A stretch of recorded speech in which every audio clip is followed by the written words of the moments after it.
I love the working relationship we have with Jerry and with everyone here, that it's just so wonderful to be able to trust these people, these professionals with the things that you hold so dearly as an artist.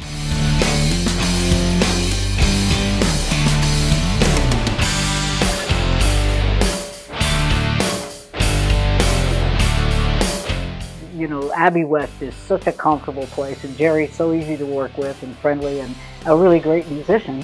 So he's able to, he actually he and Dale, my guitar player, are actually kind of producing a lot of the stuff I'm doing right now. So right here at Abbey West, so this is a good thing.